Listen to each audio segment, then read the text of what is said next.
acquired immunodeficiency syndrome, of course, this is AIDS.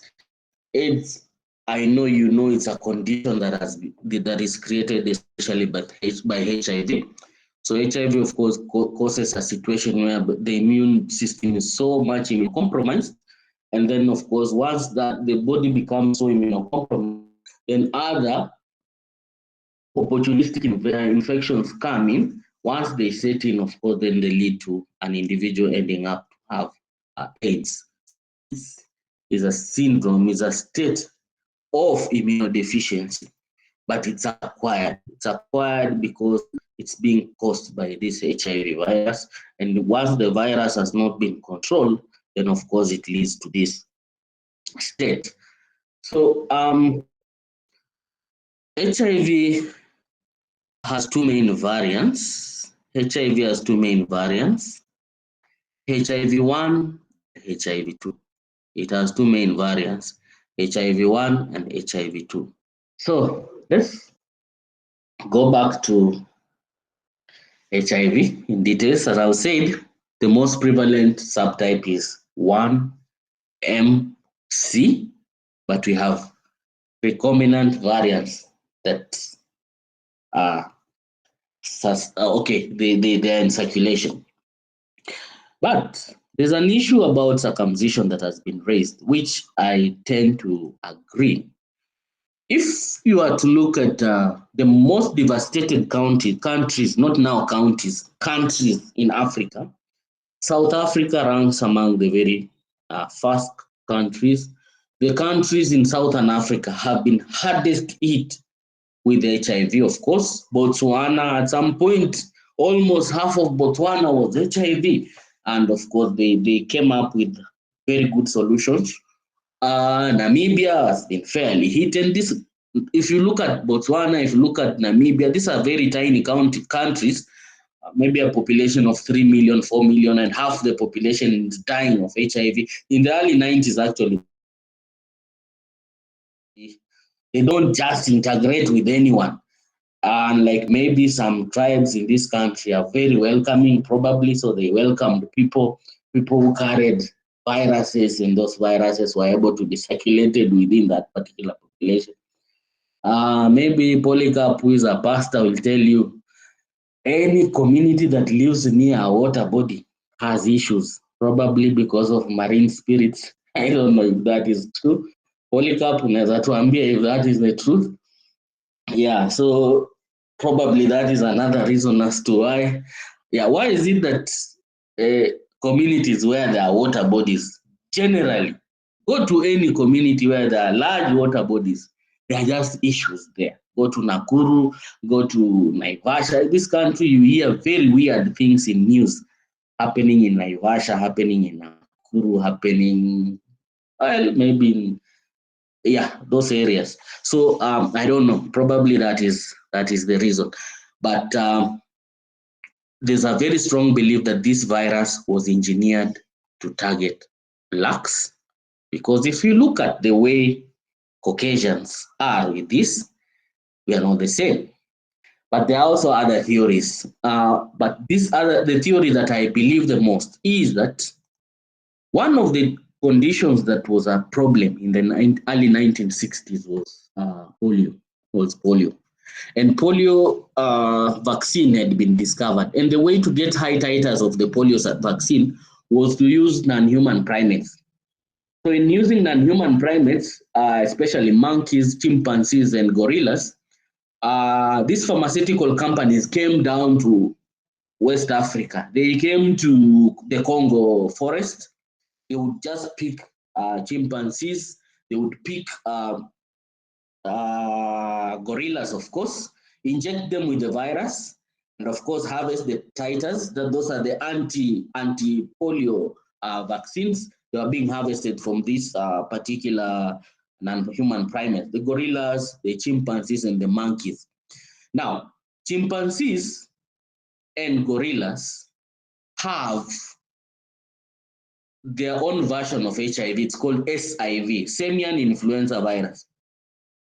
No, simian immunodeficiency virus, I think. SIV, not HIV, SIV. So SIV is present there. And of course, with the interaction with the polio virus, because you're injecting the, the non-human primates with a virus, another viral strain. So because there was cross jumping and probably another virus came out of that. And since these guys were not looking at the titers properly, so it's probably that because of looking for polio vaccines, the virus must have jumped into humans. There's no evidence of sexual intercourse between chimpanzees and human beings. That theory, I don't agree with it. I even don't know if it is possible for that to happen. Maybe it's possible, I don't know. But that the most probable reason as to why maybe the virus mutated in the non-human primates and ended up in humans is because of the polio vaccine. These companies were so much in a rush to produce very many titers of these polio vaccines, and probably there was a mistake somewhere and the virus ended up in humans. Now, as Dr. Gallo is discovering this virus in human beings, he's discovering it in gay men. So these gay men were presenting like people who have cancer. They were presenting with people like their immunity was so low, yet they were still young. And so he was wondering, why is it that these people are young and they are presenting with characteristics of individuals who are old and probably have cancer?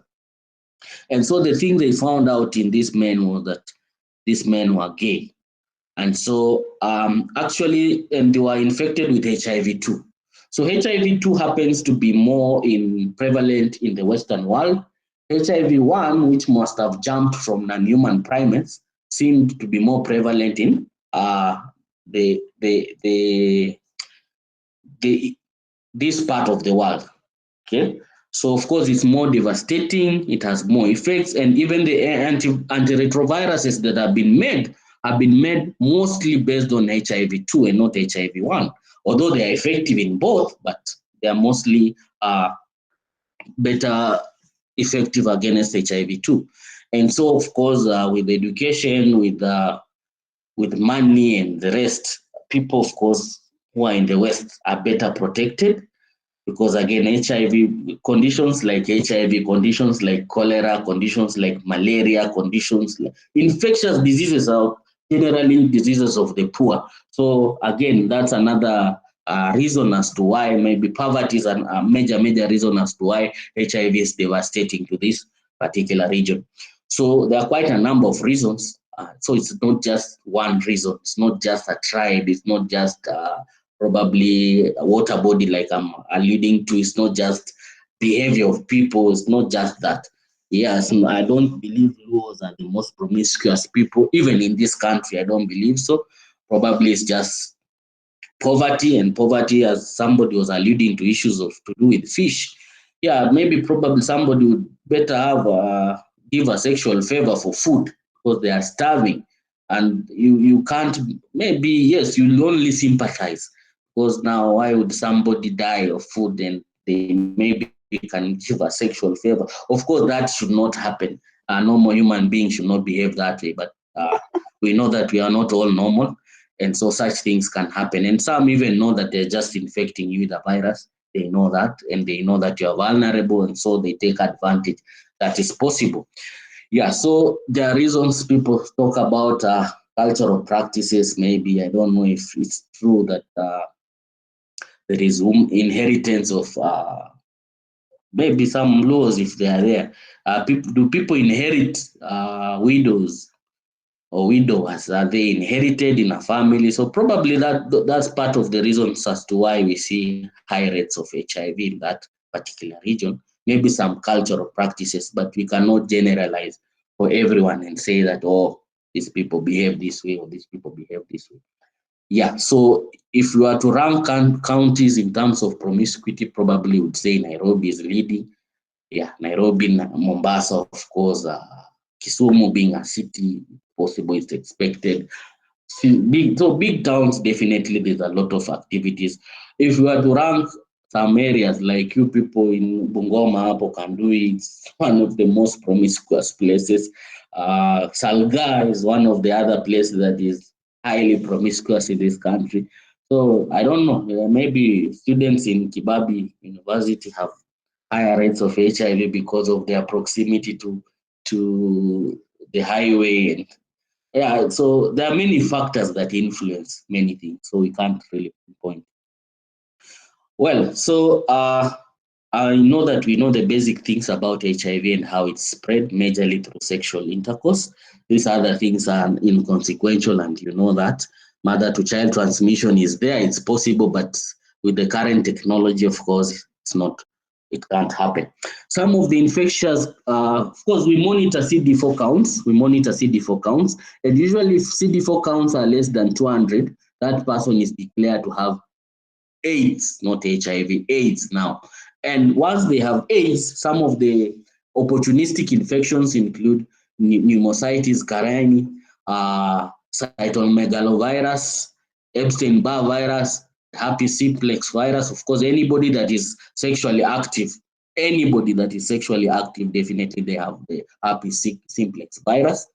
You have fungal infections like Candida, Aspergillus, the parasitic infections like the toxoplasma. I think I talked about this yesterday. Toxoplasma gondii is one of the opportunistic infections. Of course, Kaposi sarcoma caused by another virus called herpes, human herpes virus 8. Yeah, these are, of course, tuberculosis is one. Mostly, 95% of the cases of individuals who have tuberculosis, most likely they have HIV, they are going to have AIDS. That, that happens. These two are interrelated. One, of course, is a bacteria, the other one is a virus.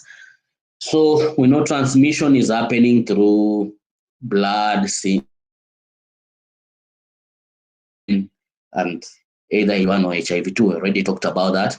This cause sexual transmission through the mucosal surfaces, and the mucosal surfaces would have Langerhans cells. Langerhans cells are mostly macrophages, and the male part of the uncircumcised male, of course, the prosopis, has lots and lots of Langerhans cells. It has lots and lots of Langerhans cells, and Langerhans cells, of course, have CD4 on them. They have the marker CD4 on them, where the virus through GP120 is able to attach on it. So the argument, I think, was it Crispin or who was talking about issues to do with circumcision?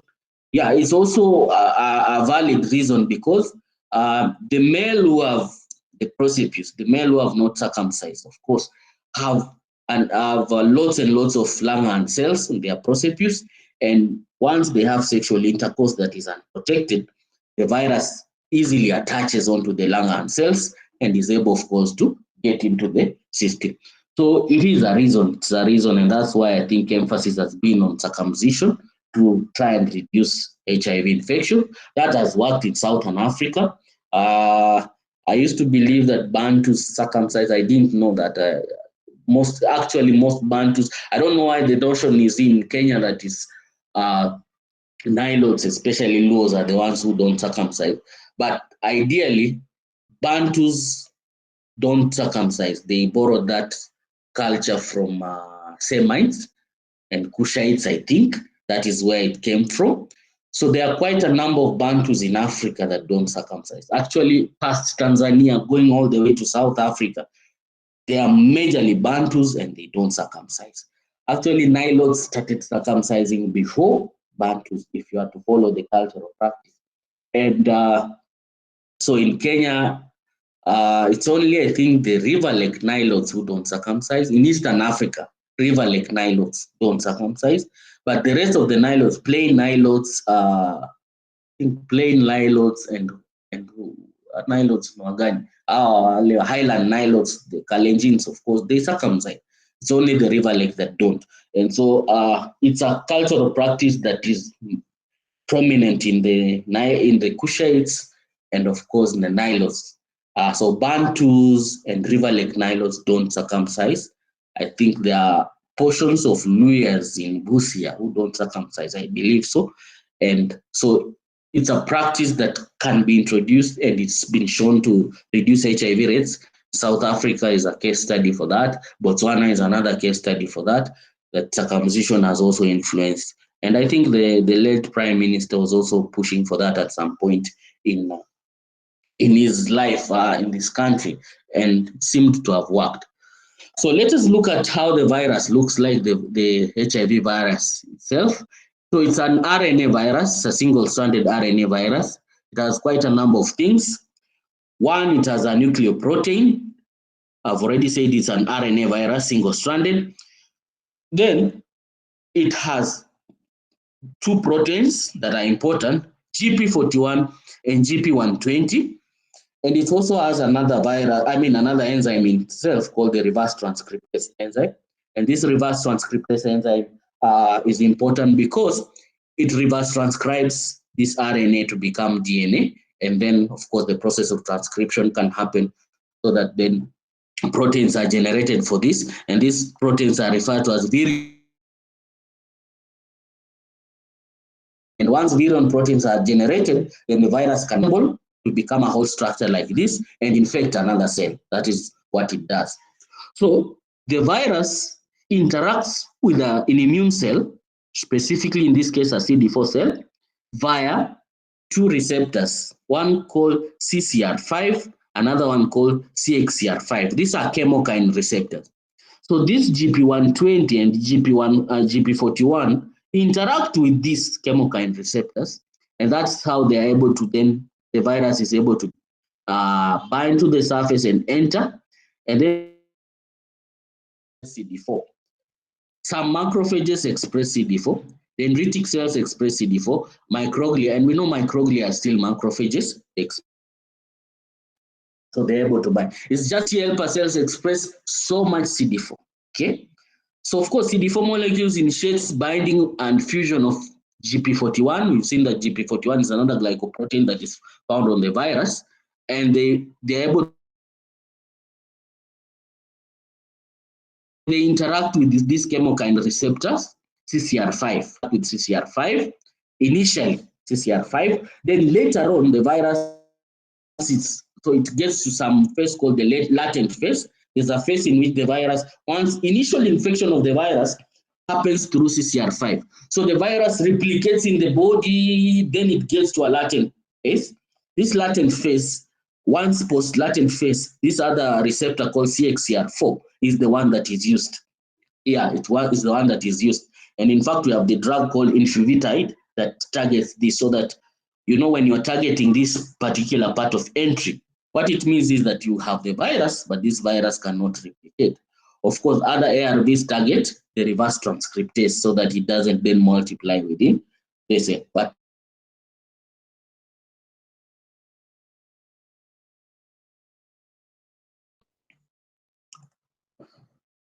okay,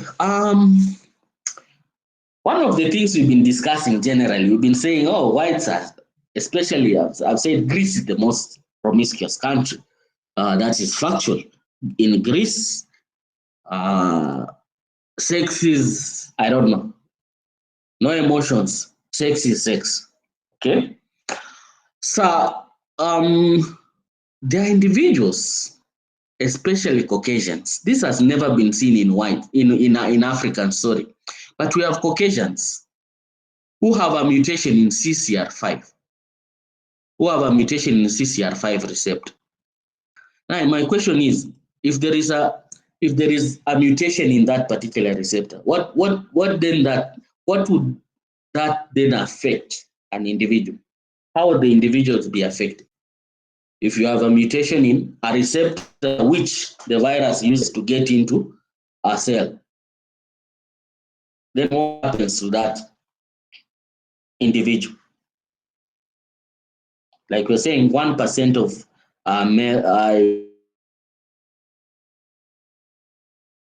1% of Caucasians have CCR5 receptor. It's a chemokine receptor.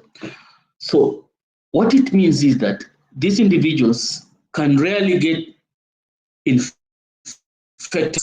The virus can't gain entry into Langerhans cells. It can't gain entry into immune cells, because this is the initial receptor that GP120 uses to gain entry into these immune cells, like the T helper cells, like the macrophages, like the dendritic cells. So there was a plague that happened in the 1600s in Europe. Half of the population of Europe was wiped out. Part of the people that survived that plague were found to have this particular mutation in CCR5. And these individuals don't get infected with the virus. So probably that is the reason as to why maybe HIV rates are higher in Africans compared to Caucasians. But we are saying this mutation has not been described in Africans, neither has it been described in the Japanese. Japanese don't have very high rates of HIV. They are not very high rates there. The high rates of HIV have just been described in Africans.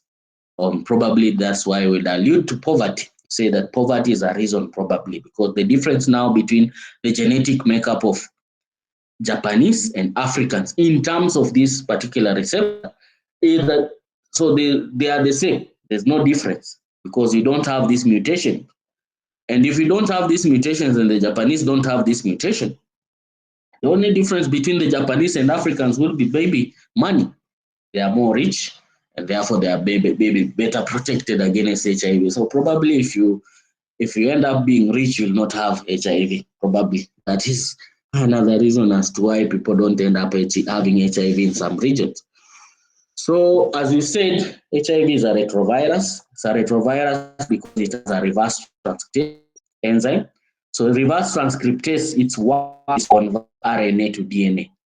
And once DNA has been generated from reverse transcriptase, then the DNA integrates into the host genome.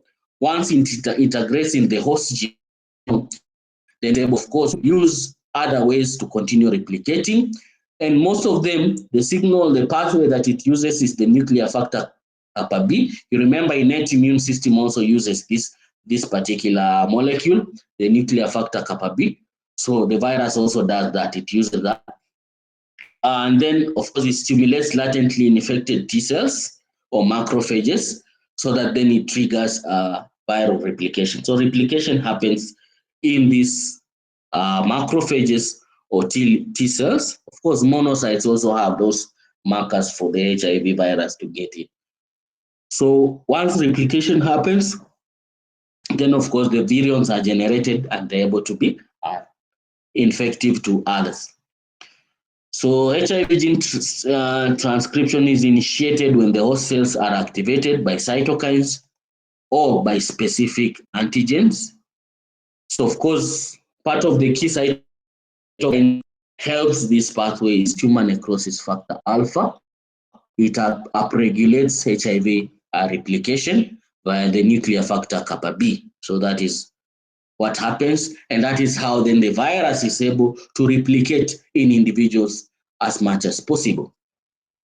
Part of the reasons as to why, by the way, it's believed that Africans have higher rates of HIV is because in Africa we have lots and lots of other infectious diseases. So pro-inflammatory cytokines like tumor necrosis factor alpha are always there. They are expressed in individuals in this African descent.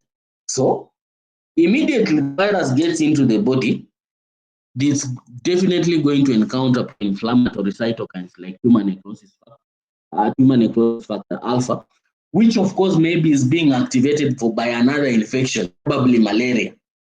Okay, and that then of course triggers the replication of the virus fairly quickly, and the virus then is able to spread in the body. So there's also what we call the natural history of HIV.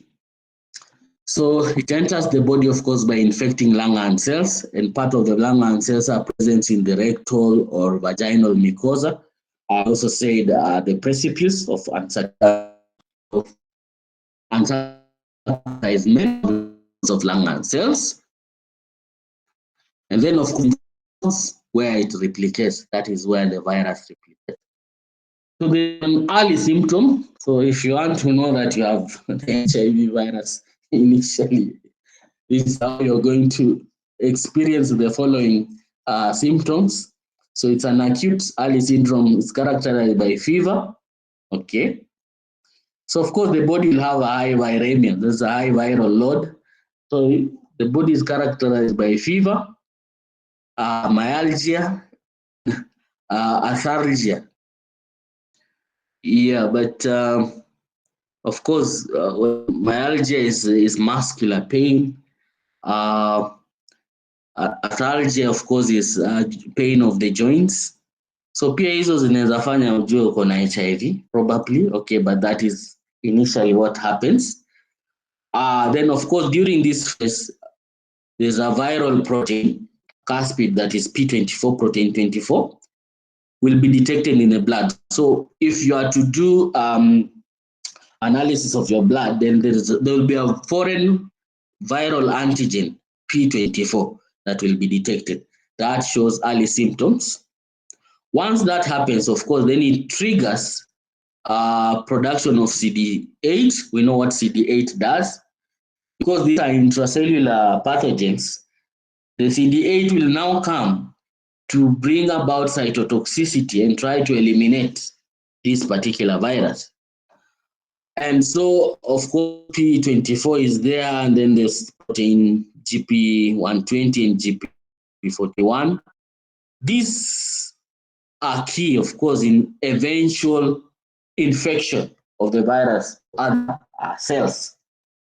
So what usually happens when CD4 T-cells are generated by the body, that's the immune response, there will be a decline in the virus initially, and then there will be a high increase of CD4 T-cells. So CD4 T-cell count goes high. Remember, at this point, CD8 are the ones that are killing cells that are infected. So the viral levels goes down, and then CD4 T-cells become many. They become many because they now have to trigger production of course, linkage with B cells so that other antibodies are produced. When these CD4 T-cells are many now in the body, the virus is sequestered and gets into the lymph nodes, into the lymphoid tissues, and it goes there and becomes clinically latent. It's silent there. It's silent there. You'll find the virus in lymphoid follicles. You'll find it concentrated in terms of immune complexes. You'll find it in the follicular dendritic cells. And that's why probably individuals who have this virus, you'll find them that part of their lymph nodes, especially angular lymph nodes around the neck, they protrude, of course. Then remember, there are so many T cells that were generated at that particular point. So the T cells become distracted. The T cells become distracted. And once T cells are destroyed over time, and do not remember they are being destroyed over time because HIV now is just latent in the lymph nodes. This can take quite a number of months, even up to a year. It's possible for this to happen. So CD4 T cells, of course, decline in number over time. Then once that happens, then there is progression to the chronic phase. This can take even years. And so in this phase, the people become susceptible to other infections. So you find that any opportunistic infection, people become vulnerable to them. We've talked about pneumocystis, carani. We've talked about Kaposi. We've talked about tuberculosis. Those are some of the opportunistic infections, and the opportunistic infections are coming before, but they are coming at this particular point because there's depletion of CD4 cells. CD4 T cells are depleted.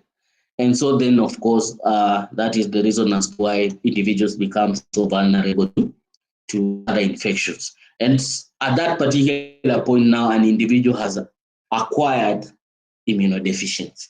They have acquired immunodeficiency. So this is exactly what you're saying.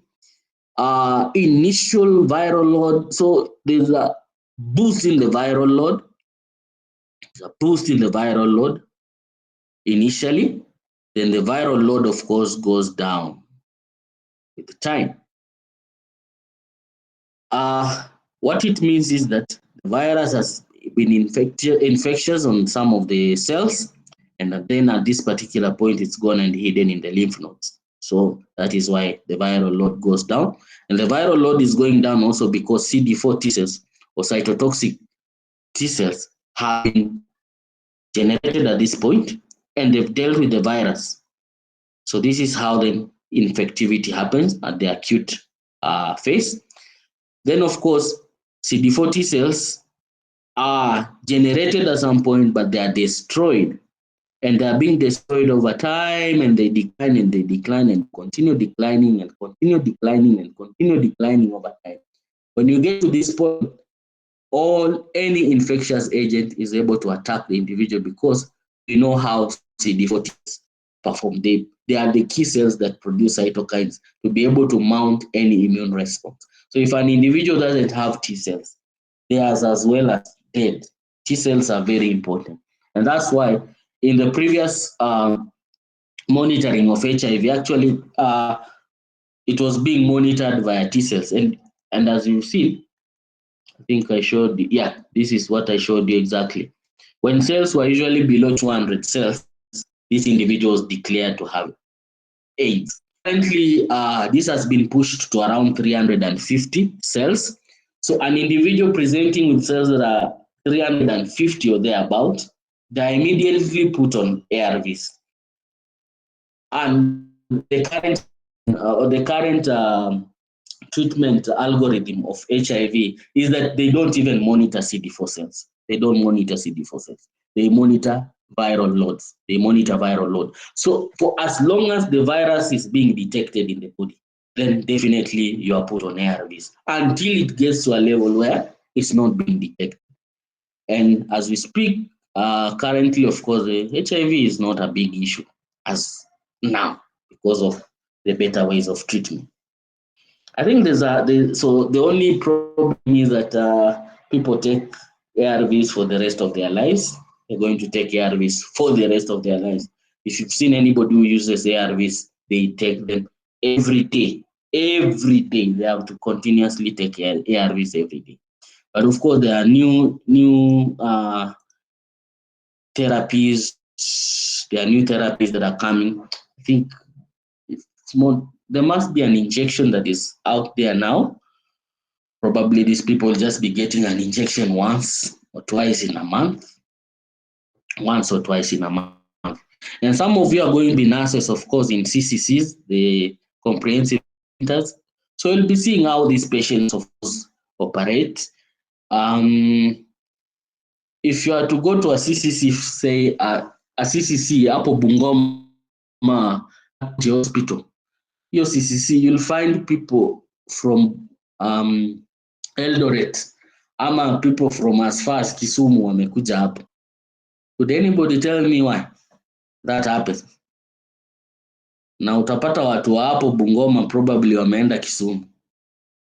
Why would that be the reason? Clinton anasema fear. Fear of what? Reputation. Reputation. Fear. Okay. Yeah, so of course, probably because of stigma, people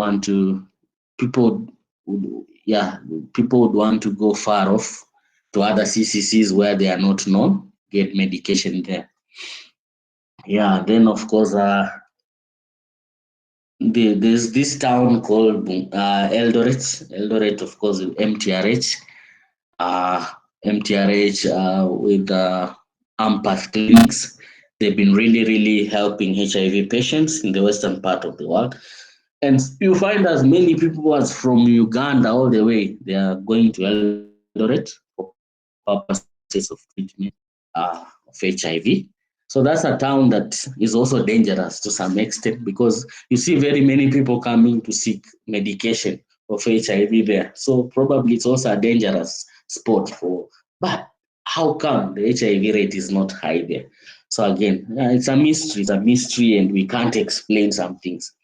But part of the reasons as to why Eldoret is a busy town, or rather currently I believe it's a city, is that people go for medication there.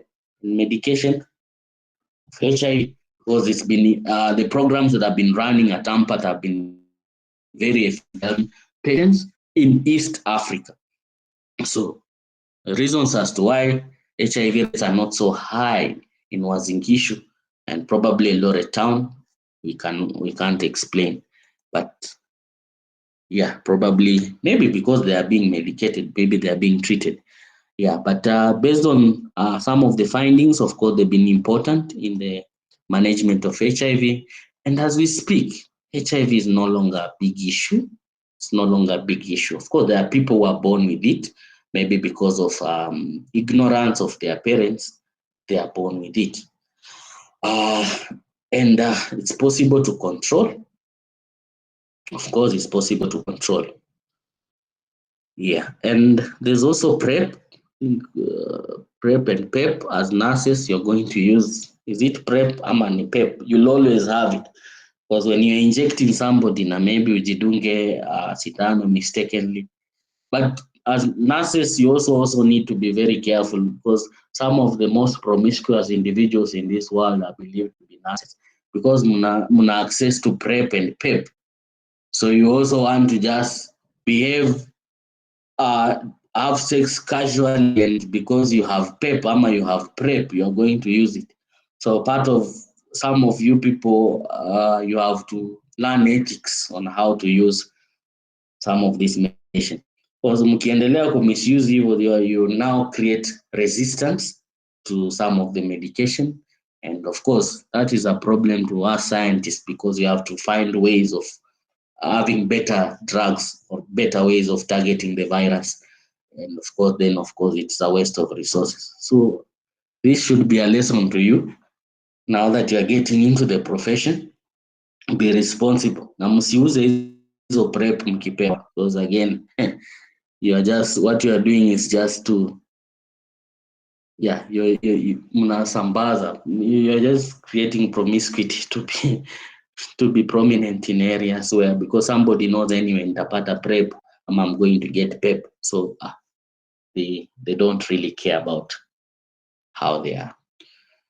All right, so I think that then brings us to the end of these issues to do with immunodeficiency.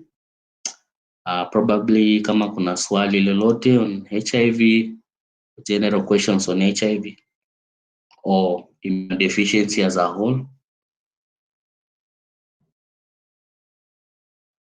Newton is asking, why is it that antibody responses are insufficient to?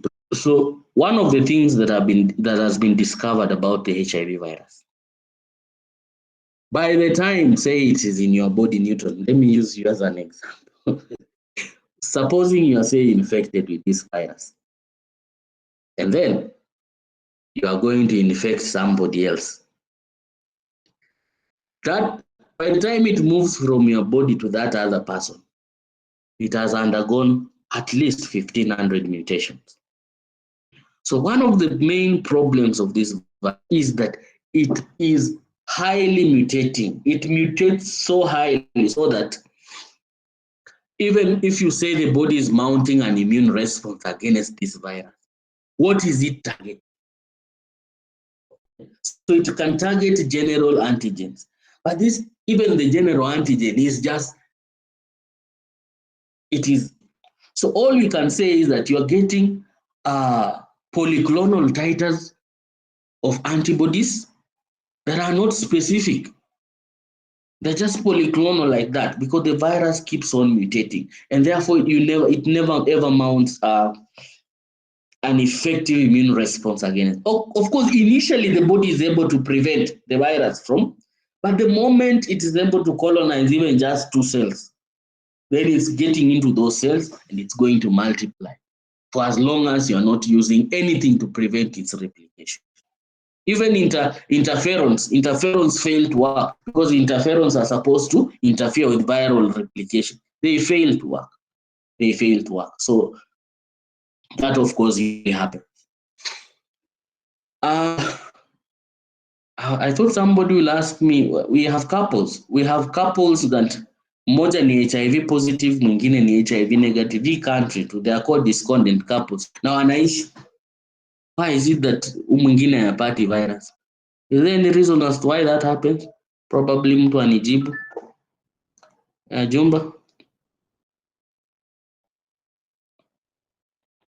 Okay, there is a possibility that there's a couple